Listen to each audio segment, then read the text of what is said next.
hoje 47 anos desde que Angola tornou-se membro da maior plataforma diplomática do mundo, a Organização das Nações Unidas, conhecida pelas siglas em português, ONU.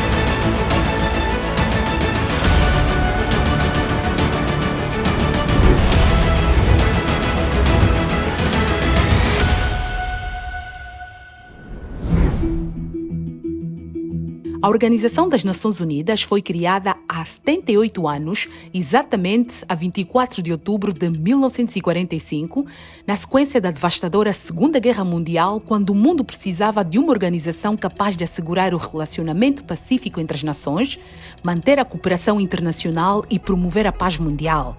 Assim, com o principal objetivo de manter a paz e a segurança internacional, foi criada as Nações Unidas. To find a way to end war. Em 1945, a configuração geopolítica mundial era muito diferente do mundo atual. Naquela altura, a maior parte dos países africanos continuavam sob o domínio colonial. Dos 51 estados que participaram na criação das Nações Unidas em São Francisco, apenas 4 países africanos fizeram parte, nomeadamente a África do Sul, o Egito, a Etiópia e a Libéria. Hoje, a organização cresceu e conta com 193 Estados-membros, e a África tem 54 estados representados nas Nações Unidas. Ao abrigo da Carta das Nações Unidas, quando a organização foi criada em 1945, a ONU passou a contar com 6 principais órgãos: a Assembleia Geral, o Conselho de Segurança, o Conselho Econômico e Social, o Conselho de Tutela, o Tribunal Internacional de Justiça e o Secretariado da ONU. A Assembleia Geral é o principal órgão de formulação de políticas da organização e abrange todos os Estados-membros. Existem 6 comissões onde cada Estado-membro pode ser representado.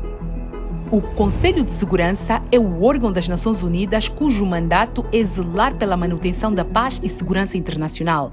Este é o único órgão do sistema internacional capaz de adotar decisões obrigatórias para todos os 193 Estados-membros, podendo inclusive autorizar intervenção militar para garantir a execução das suas resoluções. O Conselho é conhecido também por autorizar o desdobramento de operações de manutenção da paz e missões políticas especiais. Há quem diga que este Conselho é o principal órgão das Nações Unidas, composto por 15 membros, sendo 5 membros permanentes, com o poder de veto, nomeadamente os Estados Unidos da América, a França, o Reino Unido, a Federação Russa e a República Popular da China. Os demais membros são eleitos pela Assembleia Geral para mandatos de 2 anos. O processo de admissão de Angola na Organização das Nações Unidas foi complexo por ter sido influenciado pelo ambiente de antagonismo da Guerra Fria entre o Ocidente, liderado pelos Estados Unidos da América, e o Bloco do Leste, sob direção da então União Soviética. Conforme eu disse, a independência passou-se num contexto da Guerra Fria. De maneira que os Estados Unidos não viam com bons olhos Angola e o partido no poder, porque achavam estar ligado ao Bloco do Leste, de maneira que havia toda esta animosidade fruto da própria rivalidade da Guerra Fria entre os dois blocos, de um lado o Ocidente e do outro lado o Bloco Soviético. Conseguida a independência a 11 de novembro de 1975, a estratégia diplomática do presidente Agostinho Neto assentou no reconhecimento internacional da nova república, passando numa primeira fase pela sua admissão pela Organização da Unidade Africana, OUA. A estratégia passou primeiro e era normal que o novo país fosse admitido a nível da Organização da Unidade Africana. Mesmo lá, havia alguns países que não estavam de acordo e houve um certo impasse em determinada altura, que depois foi ultrapassado com a admissão de Angola como membro da OUA em fevereiro de 1976. Esta foi uma grande vitória para a diplomacia angolana no processo da afirmação da República Popular de Angola no Concerto das Nações. O passo seguinte na estratégia do presidente Agostinho Neto foi começar o processo de admissão de Angola como membro da ONU. Angola, enquanto país independente, manifestou interesse em ser membro da Organização das Nações Unidas, mas mesmo aí o processo também sofreu alguns desafios, porque havia países que não estavam de acordo com a admissão de Angola enquanto país. Como organização de Estados independentes, a ONU pode admitir um novo Estado ou aceitar as credenciais dos representantes de um novo governo, segundo procedimentos muito próprios. O novo Estado deve submeter à consideração do secretário-geral um requerimento e uma carta declarando formalmente que aceita as obrigações decorrentes da Carta das Nações Unidas. O Conselho de Segurança deve analisar a solicitação de admissão, que só é aprovada se receber votos favoráveis de pelo menos 9 dos 15 membros e nenhum voto contra dos seus 5 membros permanentes. Se o Conselho de Segurança aprovar a solicitação, o assunto é remetido à Assembleia Geral para consideração, sendo necessária uma maioria de 2/3 de votos para a admissão de um novo Estado. A adesão torna-se efetiva na data em que a resolução de admissão é adotada pela Assembleia Geral das Nações Unidas. Tendo em atenção estes procedimentos, a 22 de abril de 1976, o presidente Agostinho Neto endereçou uma carta ao secretário-geral da ONU, Kurt Waldheim, a informar que Angola aceitava todas as obrigações da Carta da Organização Internacional e solicitava a sua admissão como Estado-membro. Foi portador da mesma Elísio Figueiredo, uma figura ativa neste processo, razão pela qual viria a ser o primeiro representante permanente de Angola junto das Nações Unidas. Por que era importante Angola, um ano depois da independência, aderir logo e fazer parte das Nações Unidas? Não, enquanto país independente, era necessário que fizesse parte das Nações Unidas para defender as suas posições e poder fazer parte do grande debate internacional sobre as questões que preocupavam a comunidade internacional na altura. Foi um processo com alguma complexidade por causa da dinâmica da Guerra Fria que se vivia. O contexto em que Angola ascendeu à independência foi extremamente complicado, de tal forma que a nova nação independente teve logo que fazer frente a vários desafios para se impor.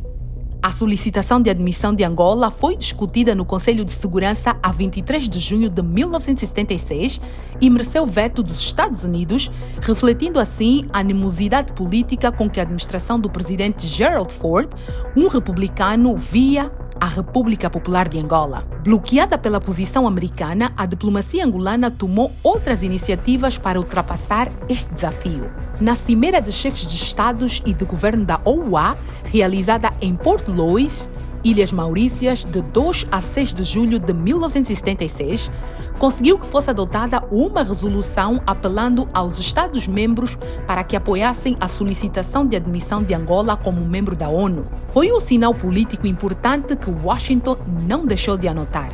Reforçado pelo apoio solidário da OUA, o governo angolano intensificou as suas movimentações na mobilização diplomática de países que se manifestassem a favor do seu processo de admissão como membro da ONU.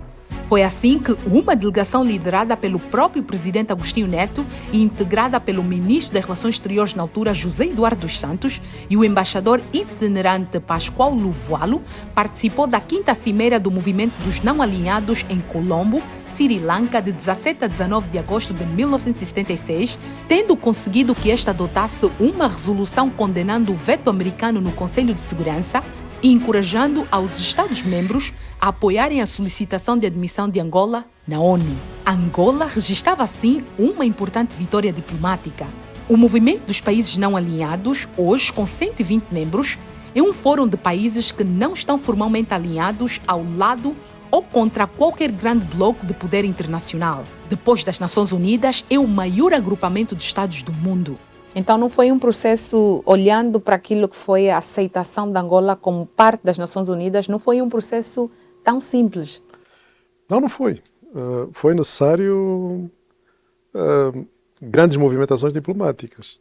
O aumento desta frente ampla diplomática a favor de Angola criou uma nova dinâmica neste processo de reconhecimento internacional da República Popular de Angola, facto que seria reforçado com a eleição do novo presidente americano Jimmy Carter, um democrata, a 2 de novembro de 1976, com uma visão menos dogmática e fraturante das relações internacionais no contexto da Guerra Fria que se vivia. Mesmo sem a tomada de posse da nova administração, os efeitos da mudança começaram a se fazer sentir em relação a Angola. Com efeito, quando a questão da admissão de Angola como membro da ONU voltou a ser debatida no Conselho de Segurança, a 22 de novembro de 1976, os Estados Unidos abstiveram-se na votação da Resolução 397/76, o que permitiu que o caso fosse levado à consideração da Assembleia Geral. We still have serious doubts about the true independence of the current Angolan government. De levantar la mano.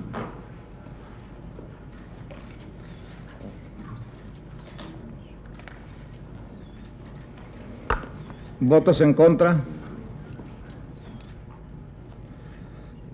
Abstenciones.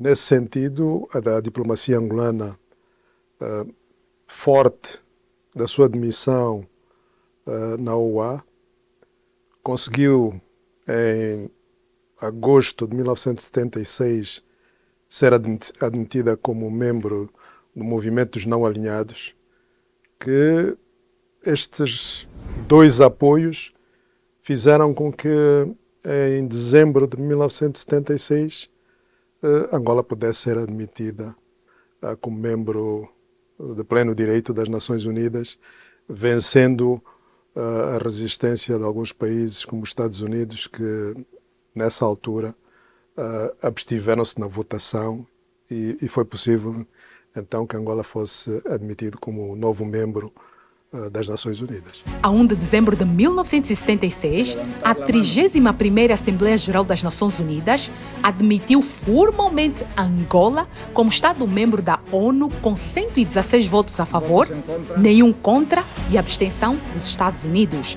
A diplomacia angolana registrava assim um dos seus maiores sucessos da sua história, num contexto internacional de grandes desafios, por causa das suas opções políticas e da sua postura militante na defesa dos povos oprimidos do mundo.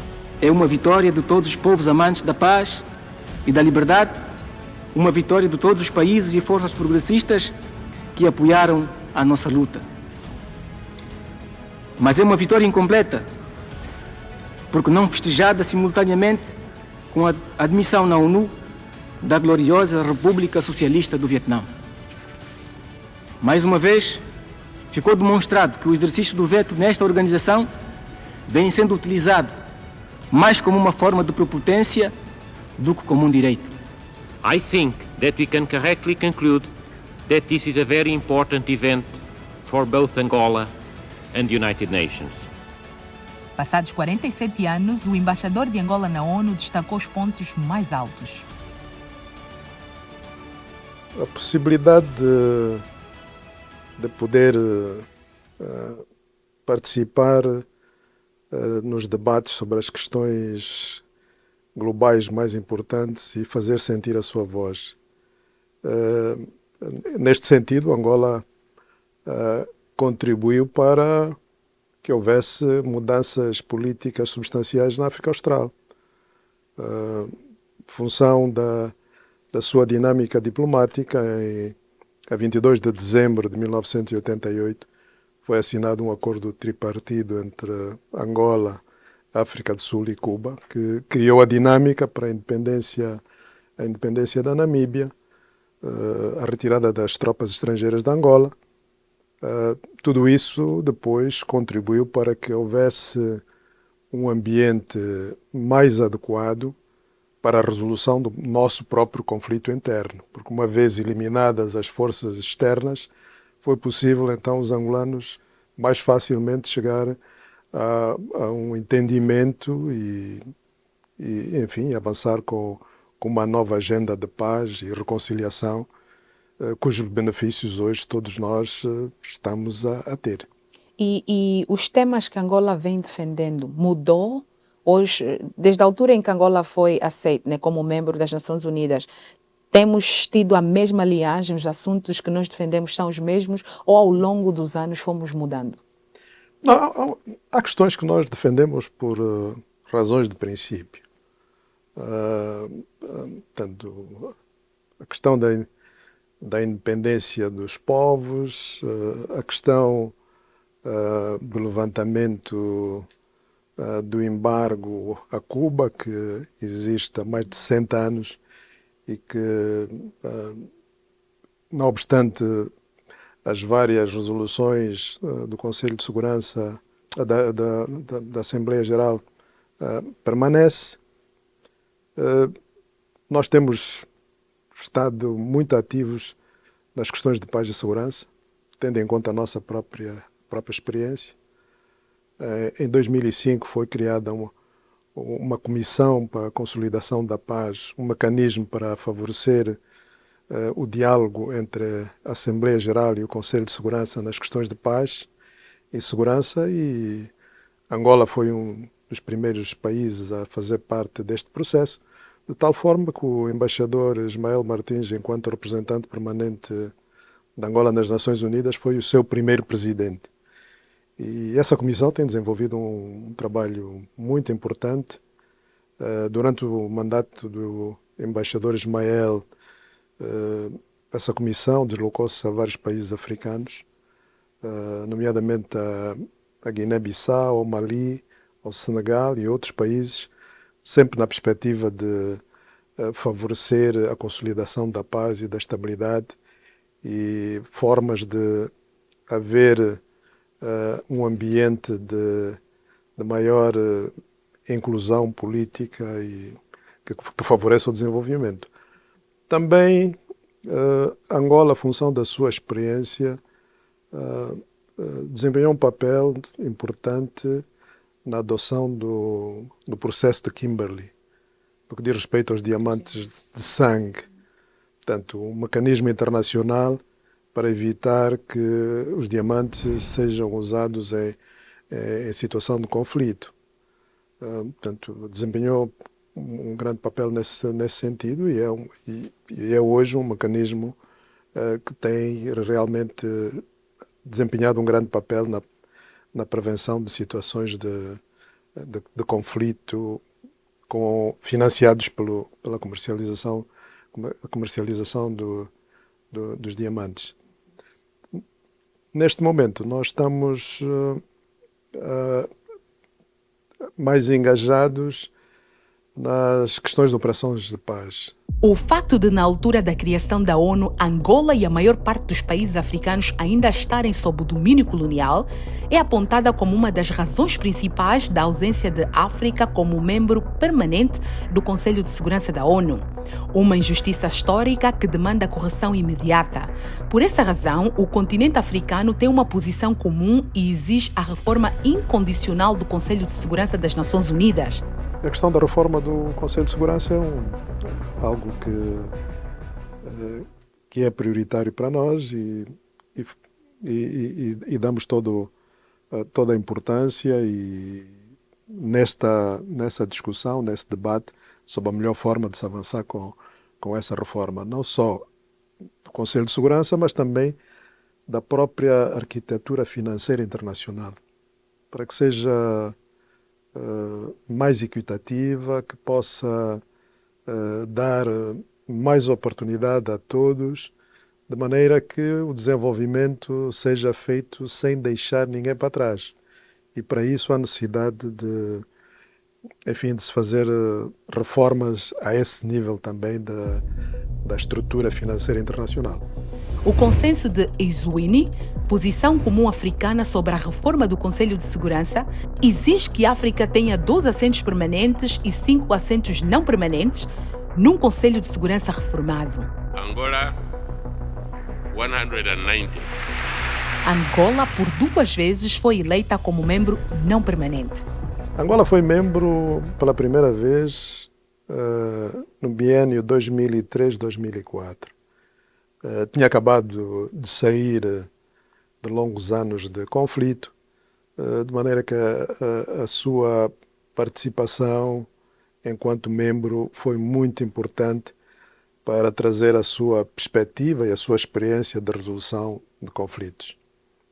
Por isso é que foi um dos membros fundadores dessa comissão para a consolidação da paz que foi criada para uma melhor articulação entre a Assembleia Geral e o Conselho de Segurança.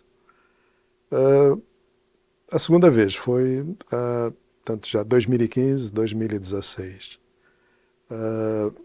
Nesta altura, as questões de paz e segurança continuaram a ser muito importantes para nós, mas também as questões ligadas à promoção do género, as questões da participação da mulher nas questões de paz e segurança, as questões de desenvolvimento, as questões relacionadas com a própria reforma do Conselho de Segurança. Portanto, foram temas que estiveram muito na nossa agenda. Mas em termos da África, fizemos durante a nossa presidência com que houvesse uma atenção especial às situações de conflito que prevalecem no continente e nesse sentido foram organizadas algumas reuniões durante aquele mês em que Angola presidiu para que os membros pudessem todos refletir sobre os desafios que o continente africano continua a fazer face. Nós temos estado a defender, e isso foi um dos pontos principais da intervenção do Sr. Presidente, a necessidade de haver uma reforma das Nações Unidas e muito especialmente do seu Conselho de Segurança, para refletir aquilo que é o mundo de hoje. A posição africana, com base na declaração de Sirte e do consenso de Ezzolini, é de que a África tenha 2 assentos permanentes, portanto, como membro permanente, e 5 como não permanentes. Continuamos neste debate a nível das Nações Unidas, e embora a ideia geral é de que há necessidade de fazer essa reforma, mas em termos práticos é um processo que está a levar o seu tempo, mas sem dúvida há necessidade de se fazer uma reforma das Nações Unidas e do seu Conselho de Segurança. O impasse que nós vivemos hoje no tratamento de questões prementes, mais uma vez reforça a nossa convicção sobre a necessidade e urgência dessa reforma. O mundo de hoje é muito mais complexo e diversificado. Os desafios são maiores e exigem uma resposta urgente e mais robusta das Nações Unidas. A eficácia do trabalho da ONU em dar soluções aos complexos problemas que afetam o mundo de hoje tem sido largamente questionada. As críticas resultam da ineficácia da organização e são fundamentalmente centradas na sua incapacidade de resolver os conflitos e crises no domínio da paz e segurança, razão principal pela qual a organização foi criada. Os grandes temas são discutidos a nível do Conselho de Segurança, razão pela qual nós pensamos que, tendo em conta a evolução da própria humanidade, há necessidade de reformá-lo para ser mais representativo, que possa estar mais alinhado com aquilo que é o mundo de hoje, porque é o ponto central de tudo aquilo que hoje é necessário preservar, é necessário defender, é necessário chegar a compromissos para o bem comum de toda a humanidade. Tendo em conta o contexto atual, Sr. Embaixador, como é que está esse Conselho? O Conselho está a passar por uma fase complexa, porque a nível dos membros permanentes, o alinhamento está difícil. Está difícil e quando isso acontece, vivemos uma situação de um certo bloqueio. E há necessidade, efetivamente, de se encontrar a melhor forma e o melhor entendimento para fazer face a alguns desafios internacionais prementes que, neste momento, agitam o mundo. Temos que começar a pensar numa altura em que devemos, efetivamente, regressar ao Conselho de Segurança, até tendo em conta as responsabilidades crescentes que vamos tendo a nível do continente, nas questões de paz e segurança, como necessárias de serem tratadas para criarmos as bases fundamentais que promovam um desenvolvimento sustentável no continente. Neste momento, o facto de o nosso presidente ser o campeão da União Africana para paz e reconciliação,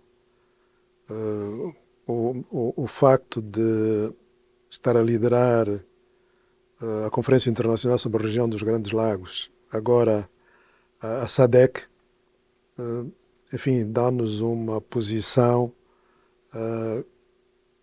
importante nas discussões internacionais sobre paz e segurança no continente e isso certamente vai criar as condições para que, na altura própria, nós voltemos ao Conselho de Segurança como membros não permanentes.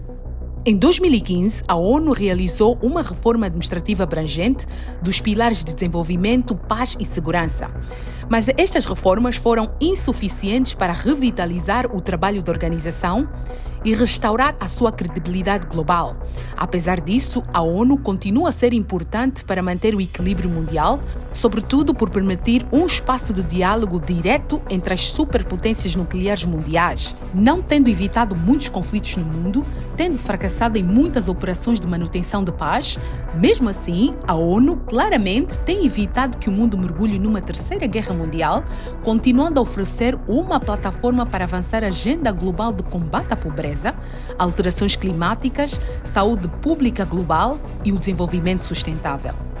A nossa prioridade foi a participação do Sua Excelência o Presidente da República no debate geral, onde expressou as posições de Angola no quadro nacional, regional, continental e internacional. Aquilo que Angola tem estado a fazer para a consecução dos objetivos da Agenda 2030 do Desenvolvimento Sustentável, da Agenda 2063 da União Africana, os desafios no que diz respeito às mudanças climáticas, em relação ao continente, o seu papel enquanto presidente da exercício da SADC, os desafios da SADC e a sua posição em relação aos conflitos internacionais que têm estado a ameaçar a paz e a estabilidade. Portanto, as questões no conflito na Europa, a situação no Médio Oriente, foram aspectos importantes da intervenção do Sr. Presidente no debate geral. Também a participação nas questões de desenvolvimento, nas questões do financiamento para podermos avançar com a Agenda 2030, A nossa delegação esteve também muito envolvida nas questões ambientais e houve 3 reuniões de alto nível sobre questões de saúde, em que a nossa participação também foi muito, muito ativa. Este momento atual, as Nações Unidas está a enfrentar desafios, se calhar, nunca antes vistos. Qual é o enquadramento que o Sr. Embaixador pode fazer dos desafios que esta organização enfrenta atualmente? Bem, neste momento, os grandes desafios estão ligados às questões de paz e segurança. A guerra na Europa, agora o conflito no Médio Oriente, que se agrava todos os dias e a preocupação para que não se transforme num conflito regional, tem estado a concentrar uma boa parte da agenda das Nações Unidas. Há necessidade, mais do que nunca, de se dar primazia ao multilateralismo como forma de abordar e de resolver situações de paz e segurança internacionais, todas aquelas questões que são de interesse global. E neste sentido, nem sempre se consegue, neste ambiente, avançar com esta agenda. Angola, como país de rendimento médio, como é que estamos neste dossiê? Neste dossiê nós deveríamos, enquanto país, graduar a país de rendimento médio em fevereiro de 2024. Mas tendo em conta o impacto da Covid, a crise económica global não criou as condições para que o país estivesse em cumprimento de todos os requisitos para isso. Neste sentido, nós estamos a trabalhar com as Nações Unidas no sentido de rever este processo e o país então graduar na altura que for mais adequada, mais pragmática, dentro daquilo que é a nossa própria dinâmica de desenvolvimento do país, até no âmbito do Programa de Desenvolvimento Nacional que está a ser implementado. E já há uma estratégia por parte do nosso governo para que Angola cumpra com estes requisitos? Há uma estratégia que, portanto, há uma interação com as Nações Unidas nesse sentido, em que o Ministério da Economia e Planeamento tem estado a liderar o processo, de maneira que, a seu tempo, nós estaremos em condições de podermos definir melhor os prazos e como avançar com este processo. O Sr. Embaixador tem uma estimativa de, se não graduarmos, obviamente não vamos graduar em 2024, mas talvez em 2025, 2026 ou... Bem, vai depender deste trabalho que está a ser feito a nível do Ministério da Economia e Planeamento e das discussões que estamos a ter com as Nações Unidas. E quais seriam as implicações para o país, tão logo Angola graduou-se, Angola graduou-se? Bem, quer dizer, o país passa a ser visto como um país de uma economia mais dinâmica, mais robusta, que permite atrair mais investimentos, de maneira que há todo o interesse, efetivamente, em nós fazermos tudo para que o país, a seu tempo, possa graduar. Nós pensamos que, ao longo desses anos, Angola tem sido um parceiro importante das Nações Unidas, desempenhando um papel importante, sobretudo nas questões de paz e segurança, fazendo valer a sua experiência, o seu envolvimento diplomático para a prevenção, gestão e resolução de conflitos a nível do continente. Porque nós entendemos que sem um determinado nível de paz e estabilidade, será muito difícil o continente atrair os investimentos necessários para poder entrar numa dinâmica de desenvolvimento que esteja alinhado com aquilo que se pretende com a Agenda 2030.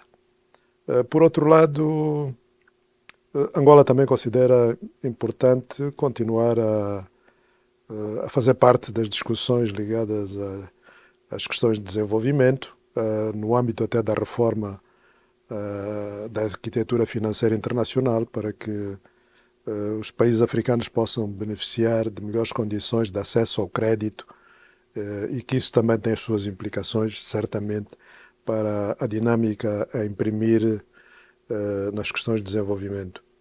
As alterações climáticas, embora sejamos, enfim, o continente que menos tem contribuído para os problemas que nós temos climáticos, vamos sentindo os efeitos e é importante que nós continuemos a fazer parte ativa das discussões naquilo que devem ser tanto as ações de mitigação e aquilo também que deve ser, enfim, em termos de apoio para podermos fazer frente aos impactos das alterações climáticas. Quanto a reformas a nível das Nações Unidas, nós precisamos de estar melhor representados enquanto continente para podermos defender melhor os nossos interesses. E, nesse sentido, vamos continuar a ter uma ação dinâmica na defesa daquilo que é a posição africana, portanto, a Declaração de Sirte e o Consenso de Esulwini, para que a África tenha 2 assentos permanentes e 5 não permanentes a nível do Conselho de Segurança. Que isto faz uma grande diferença estarmos devidamente representados no Conselho de Segurança.